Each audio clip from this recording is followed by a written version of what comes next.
ಎಲ್ಲರಿಗೂ ನಮಸ್ಕಾರ. ನಿಮಗೆಲ್ಲ ನಮ್ಮ ಸ್ಟೋರಿ ಸಂಗಾತಿ ಚಾನೆಲ್ಗೆ ಸ್ವಾಗತ.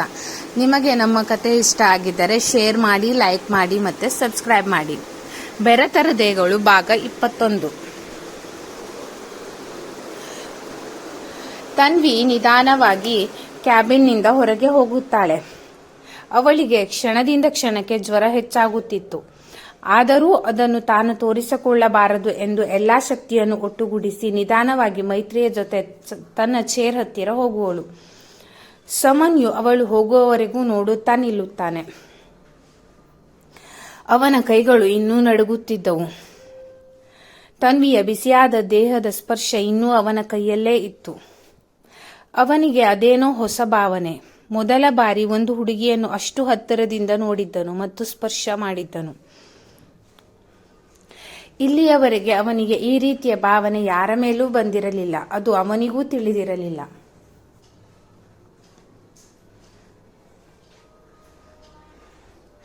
ಕ್ಯಾಬಿನ್ನಿಂದ ತನ್ವಿ ಹೊರಗೆ ಹೋದ ಮೇಲೆ ಸಮನ್ಯು ತನ್ನ ಕುರ್ಚಿಯಲ್ಲಿ ಕುಸಿದು ಕುಳಿತುಕೊಳ್ಳುತ್ತಾನೆ. ಅವನಿಗೆ ಒಂದು ರೀತಿಯ ತಪ್ಪಿತಸ್ಥ ಭಾವನೆ ಕಾಡಿತ್ತು.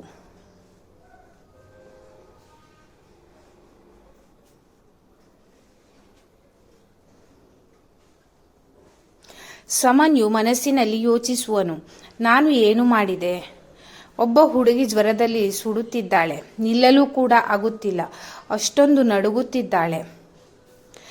ಆದರೆ ನಾನು ಮನುಷ್ಯತ್ವವನ್ನು ತೋರಿಸದೆ ಕೋಪದಲ್ಲಿ ಅವಳನ್ನೇ ಬೈದು ಬಿಟ್ಟೆ. ನಾನು ಎಷ್ಟು ಸ್ವಾರ್ಥಿ! ಅವಳು ಜ್ವರ ಬಂದಿದೆ ಎಂದು ಹೇಳಿದ ಮೇಲೆ ನಾನು ಅರ್ಥ ಮಾಡಿಕೊಳ್ಳಬೇಕಿತ್ತು. ಆದರೆ ನಾನು ಹಾಗೆ ಮಾಡಲೇ ಇಲ್ಲ. ಛೇ ಸಮನ್ಯು, ನೀನು ತುಂಬಾ ತಪ್ಪು ಮಾಡಿದೆ. ನೀನು ಯಾವಾಗಿನಿಂದ ಇಷ್ಟೊಂದು ಕಟುವಾಗಿ ವರ್ತನೆ ಮಾಡೋಕೆ ಶುರು ಮಾಡಿದೆ? ಸ್ವಲ್ಪನಾದರೂ ಮನುಷ್ಯತ್ವ ತೋರಿಸಬೇಕಿತ್ತು ಎಂದು ತನ್ನನ್ನು ತಾನೇ ದೂಷಿಸಿಕೊಳ್ಳುವನು.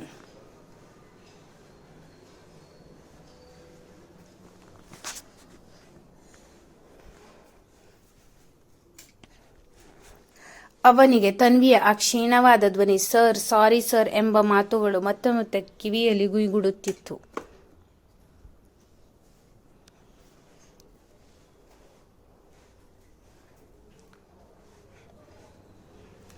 ಹೊರಗಡೆ ಮೈತ್ರಿ ತನ್ವಿಯನ್ನು ತನ್ನ ಡೆಸ್ಕ್ ಬಳಿ ಕರೆದು ತಂದು ಕೂರಿಸಿದ್ದಳು.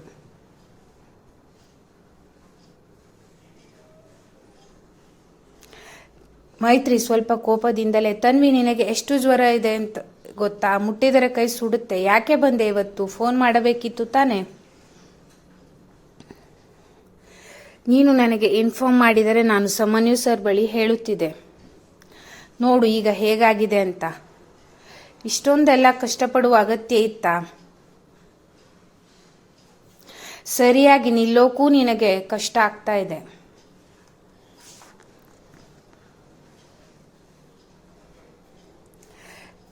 ಎಂದು ಹೇಳಿದ ತಕ್ಷಣ ತನ್ವಿ ಸ್ವಲ್ಪ ಮುಜುಗರದಿಂದಲೇ, ಮೈತ್ರಿ, ನನಗೆ ಭಯ ಆಯಿತು. ಸಮನ್ಯು ಸರ್ ನನ್ನನ್ನು ಕೆಲಸದಿಂದ ತೆಗೆದು ಹಾಕ್ತಾರೆ ಅಂತ. ನನಗೆ ಈ ಕೆಲಸದ ಅವಶ್ಯಕತೆ ತುಂಬಾ ಇದೆ. ಈ ಕೆಲಸ ಏನಾದರೂ ಹೋದರೆ ನನ್ನ ಪರಿಸ್ಥಿತಿ ಹೇಳಿಕೊಳ್ಳೋಕ್ಕೂ ಕಷ್ಟವಾಗುತ್ತೆ. ನಾನು ಕಷ್ಟಪಟ್ಟು ಈ ಕೆಲಸವನ್ನು ಸಂಪಾದನೆ ಮಾಡಿದ್ದೀನಿ. ಹಾಗಾಗಿ ನನ್ನ ಜ್ವರದ ಕಾರಣದಿಂದ ಈ ಕೆಲಸವನ್ನು ಕಳೆದುಕೊಳ್ಳುವುದಕ್ಕೆ ನನಗೆ ಸ್ವಲ್ಪ ಕೂಡ ಇಷ್ಟವಿರಲಿಲ್ಲ. ಅದರಲ್ಲೂ ನಾನು ಸಮನ್ಯು ಸರ್ ಬಗ್ಗೆ ಕೆಟ್ಟದಾಗಿ ಮಾತಾಡಿದ್ದೆ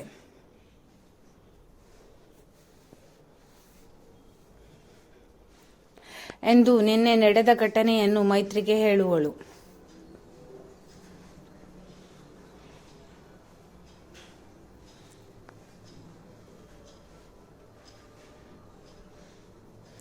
ತನ್ವಿ, ಹಾಗಾಗಿ ನೆನ್ನೆ ನಡೆದ ಘಟನೆಯನ್ನು ಮನಸ್ಸಿನಲ್ಲಿ ಇಟ್ಟುಕೊಂಡು ಸಮನ್ಯು ಸರ್ ನನ್ನ ಮೇಲೆ ಸೇಡು ತೀರಿಸಿಕೊಳ್ಳುತ್ತಾರೆ ಅಂದುಕೊಂಡೆ. ಹಾಗಾಗಿ ನಾನು ನನ್ನ ಜ್ವರವನ್ನು ಲೆಕ್ಕಿಸದೆ ಆಫೀಸ್ಗೆ ಬಂದಿದ್ದೀನಿ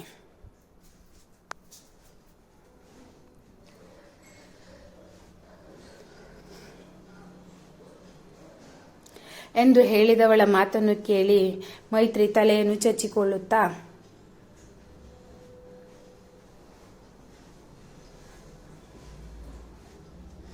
ಅಯ್ಯೋ ಹುಚ್ಚಿ, ನಿನಗೆ ಸ್ವಲ್ಪ ಕೂಡ ಸಮನ್ಯು ಸರ್ ಬಗ್ಗೆ ತಿಳಿದಿಲ್ಲ.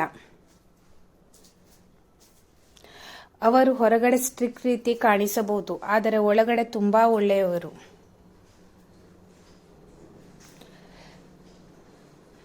ನಿನ್ನೆ ನಿನ್ನ ಬಗ್ಗೆ ನಾನು ಹೇಳಿದಾಗ ಅವರು ಅವಳಿಗೆ ಏನಾಯ್ತೋ ಏನು ವಿಚಾರಿಸು ಅಂತ ಹೇಳಿದರು. ನೀನು ಸುಮ್ಮನೆ ತಪ್ಪು ತಿಳಿದುಕೊಂಡಿದ್ಯಾ? ನೀನು ಅಂದುಕೊಂಡಷ್ಟು ನಮ್ಮ ಸಮನ್ಯು ಸರ್ ಕೆಟ್ಟವರಲ್ಲ.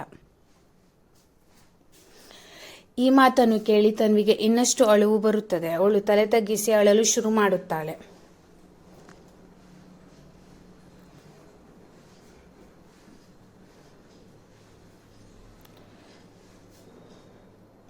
ಇದನ್ನೆಲ್ಲ ಕ್ಯಾಬಿನ್ನ ಗ್ಲಾಸ್ನಿಂದ ನೋಡುತ್ತಿದ್ದ ಸಮನ್ಯುಗೆ ಇನ್ನೂ ಪಾಪದ ಭಾವನೆ ಜಾಸ್ತಿಯಾಗುತ್ತದೆ. ಅದೇಕೋ ತನ್ವಿಯ ಸ್ಥಿತಿಯನ್ನು ನೋಡಿ ಅಯ್ಯೋ ಪಾಪ ಎಂದು ಅನಿಸಿತು. ಅವನು ಕ್ಯಾಬಿನ್ನಿಂದ ಎದ್ದು ಹೊರಗೆ ಬರುತ್ತಾನೆ.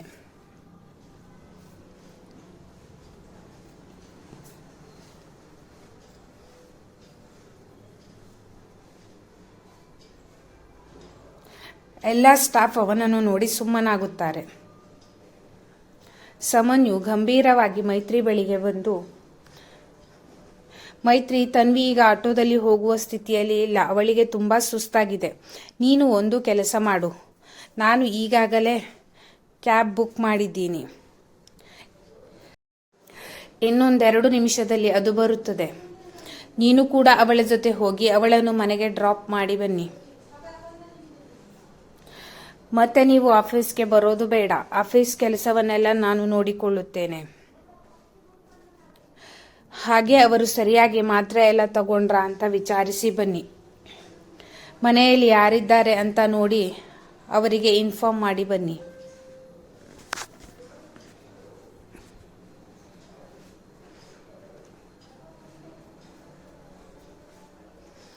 ಎಂದು ಹೇಳಿದ ತಕ್ಷಣ ಮೈತ್ರಿ, ಸರ್ ನೀವು ಹೇಳಿದಂತೆ ಮಾಡ್ತೀನಿ.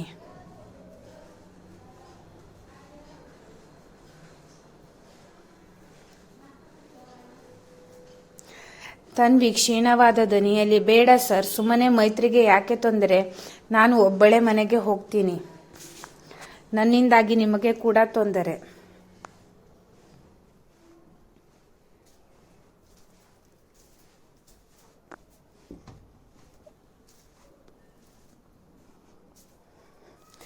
ಎಂದು ಹೇಳಿದವಳ ಮಾತನ್ನು ಕೇಳಿ ಸಮನ್ಯು ಮೊದಲ ಬಾರಿಗೆ ಮೃದುವಾಗುವನು. ಅವನು ಯಾವತ್ತೂ ಇಷ್ಟು ಸಲಿಗೆಯಿಂದಾಗಲಿ ಅಥವಾ ಇಷ್ಟು ಮೃದುವಾದ ಧ್ವನಿಯಲ್ಲಾಗಲಿ ಯಾರೊಂದಿಗೂ ಮಾತನಾಡಿರಲಿಲ್ಲ. ಇದೆಲ್ಲ ಅವನಿಗೂ ಹೊಸದಾಗಿತ್ತು. ಅವನಿಗೆ ಗೊತ್ತಿಲ್ಲದಂತೆ ಯಾವುದೋ ಭಾವಪರವಶಕ್ಕೆ ಒಳಗಾದವನಂತೆ ಮಾತನಾಡುತ್ತಿದ್ದ.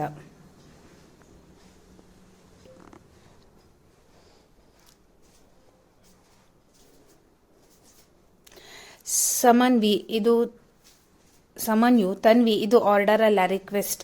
ಪ್ಲೀಸ್ ಜಗಳ ಆಡಬೇಡ. ಈ ಸ್ಥಿತಿಯಲ್ಲಿ ನೀನು ಒಬ್ಬಳೇ ಹೋಗಬೇಡ.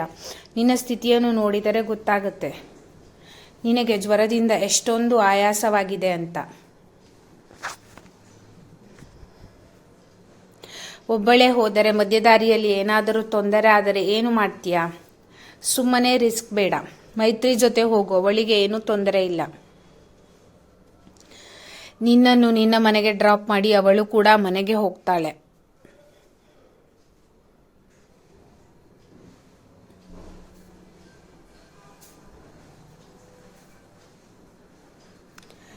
ತನ್ವಿ ಅವನನ್ನು ನೋಡುತ್ತಾಳೆ. ನಿನ್ನೆ ಐ ಹೇಟ್ ಗರ್ಲ್ಸ್ ಅಂದಿದ್ದ ಅದೇ ವ್ಯಕ್ತಿಯ ಕಣ್ಣಲ್ಲಿ ಇವತ್ತು ಕಾಳಜಿ ಇದೆ. ಸಮನ್ಯು ಸರ್ ಅನ್ನು ಅರ್ಥ ಮಾಡಿಕೊಳ್ಳುವುದು ತುಂಬಾನೇ ಕಷ್ಟ. ಹೊರಗಿನಿಂದ ನೋಡೋಕೆ ಮಾತ್ರ ಕೆಟ್ಟವ ರೀತಿ ಅನಿಸ್ತಾರೆ, ಆದರೆ ಅವರ ಮನಸ್ಸು ಚಿಕ್ಕ ಮಗುವಿನ ರೀತಿ. ತಾನು ಅವರಿಗೆ ಏನೂ ಅಲ್ಲ, ಆದರೂ ನನ್ನ ಬಗ್ಗೆ ಇಷ್ಟೊಂದು ಕಾಳಜಿ ಮಾಡ್ತಾ ಇದ್ದಾರೆ. ಕೇವಲ ನಾನು ಜ್ವರ ಅಂತ ಹೇಳಿದಕ್ಕೆ ಅದೆಷ್ಟು ನನ್ನ ಬಗ್ಗೆ ಕೇರ್ ಮಾಡ್ತಾ ಇದ್ದಾರೆ. ನಾನೇನಾದರೂ ಈಗ ಅವರು ಹೇಳಿದಂತೆ ಕೇಳಲಿಲ್ಲ ಅಂದರೆ ಅವರಿಗೆ ಬೇಸರವಾಗಬಹುದು ಎಂದು ಯೋಚಿಸಿದ ತನ್ವಿ ಮೌನವಾಗಿ ತಲೆ ಅಲ್ಲಾಡಿಸುತ್ತಾ, ಸರಿ ಸರ್, ನಾನು ಮನೆಗೆ ಹೋಗ್ತೀನಿ ಎಂದು ಹೇಳುವಳು.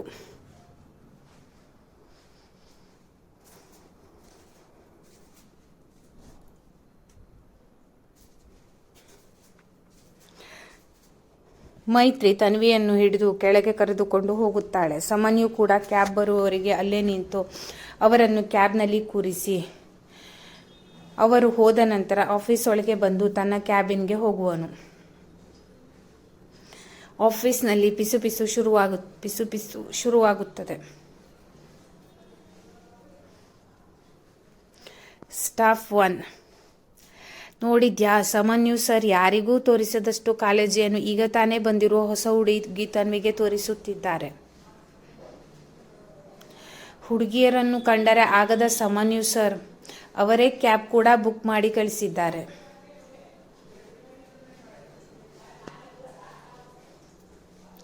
ಸ್ಟಾಫ್ 2: ಆ ಹೊಸ ಹುಡುಗಿ ಯಾರೋ ಸ್ಪೆಷಲ್ ಅನ್ಸುತ್ತೆ.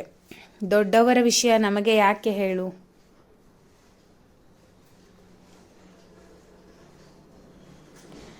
ಇದು ಸಮನ್ಯು ಕಿವಿಗೂ ಬೀಳುತ್ತದೆ. ಆದರೆ ಅವನು ಅದಕ್ಕೆ ತಲೆ ಕೆಡಿಸಿಕೊಳ್ಳುವುದಿಲ್ಲ. ಯಾಕೆಂದರೆ ಅವನು ಈ ರೀತಿಯ ಮಾತುಗಳಿಗೆ ಯಾವತ್ತೂ ಕಿವಿ ಕೊಡುತ್ತಿರಲಿಲ್ಲ. ಅದೆಲ್ಲ ಅವನಿಗೆ ಅಭ್ಯಾಸವಾಗಿ ಹೋಗಿತ್ತು.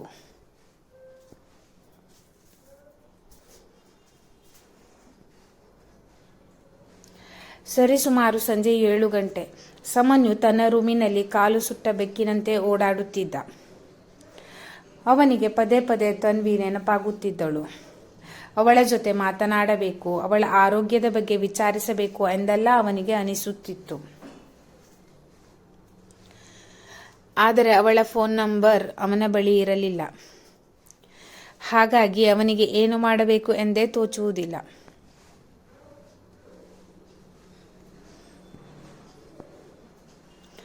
ಸ್ವಲ್ಪ ಹೊತ್ತು ಯೋಚಿಸಿದವನು ಮೈತ್ರಿಗೆ ಕಾಲ್ ಮಾಡಿ ತಿಳಿದುಕೊಳ್ಳೋಣ ಎಂದು ಮೈತ್ರಿಗೆ ಕಾಲ್ ಮಾಡುವನು.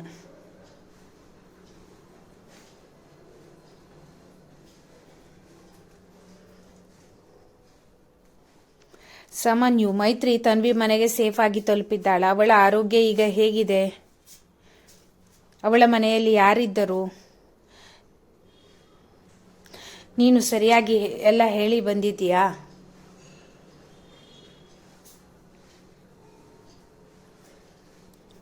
ಎಂದು ಒಂದೇ ಸಮನೆ ಮಾತನಾಡುವನು. ಅವನ ಕಾಳಜಿಯನ್ನು ನೋಡಿದ ಮೈತ್ರಿಗೂ ಒಂದು ರೀತಿಯ ಅನುಮಾನ ಬಂದಿತ್ತು.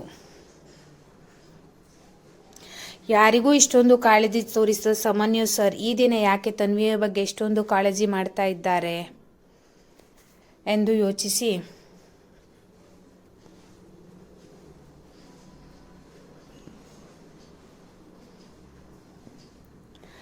ಮೈತ್ರಿ: ಸರ್, ನೀವು ಗಾಬರಿಯಾಗುವಂಥದ್ದು ಏನೂ ಇಲ್ಲ. ತನ್ವಿಯನ್ನು ಅವಳ ಮನೆಗೆ ಬಿಟ್ಟು ಬಂದಿದ್ದೀನಿ. ಅವಳು ಇರೋದು ಬಾಡಿಗೆ ಮನೆಯಲ್ಲಿ. ಹಾಗಾಗಿ ಅವಳನ್ನು ನೋಡಿಕೊಳ್ಳೋಕೆ ಅಂತ ಅಲ್ಲಿ ಯಾರೂ ಇಲ್ಲ. ನಾನು ಅವಳಿಗೆ ಮಾತ್ರೆಯನ್ನೆಲ್ಲ ಕೊಟ್ಟು ರೆಸ್ಟ್ ಮಾಡುವಂತೆ ಹೇಳಿ ಬಂದಿದ್ದೀನಿ.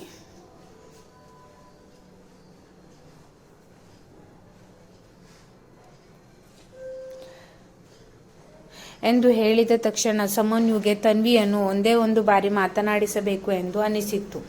ಆದರೆ ಮೈತ್ರಿ ಬಳಿ ಅವಳ ನಂಬರನ್ನು ಕೇಳುವುದು ಹೇಗೆ ಎಂದು ಯೋಚಿಸುತ್ತಲೇ, ಮೈತ್ರಿ, ನನಗೆ ತನ್ವಿ ನಂಬರ್ ಸೆಂಡ್ ಮಾಡು ಎಂದು ಹೇಳಿ ಕಾಲ್ ಕಟ್ ಮಾಡುವನು.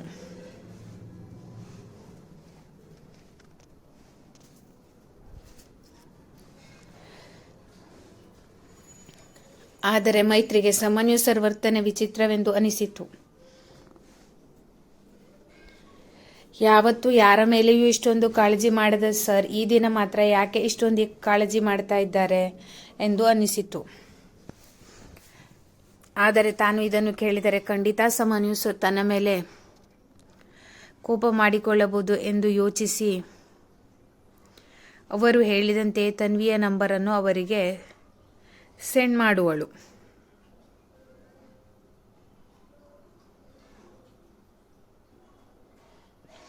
ಈ ಕತೆ ಮುಂದುವರಿಯುವುದು. ನಿಮಗೆ ನಮ್ಮ ಕತೆ ಇಷ್ಟ ಆಗ್ತಾ ಇದ್ದರೆ ಶೇರ್ ಮಾಡಿ, ಲೈಕ್ ಮಾಡಿ ಮತ್ತು ಸಬ್ಸ್ಕ್ರೈಬ್ ಮಾಡಿ. ಮುಂದಿನ ಭಾಗಕ್ಕಾಗಿ ವೇಟ್ ಮಾಡ್ತಾ ಇರಿ. ಎಂತಿ ನಿಮ್ಮ ಸ್ಟೋರಿ ಸಂಗಾತಿ. Thank you.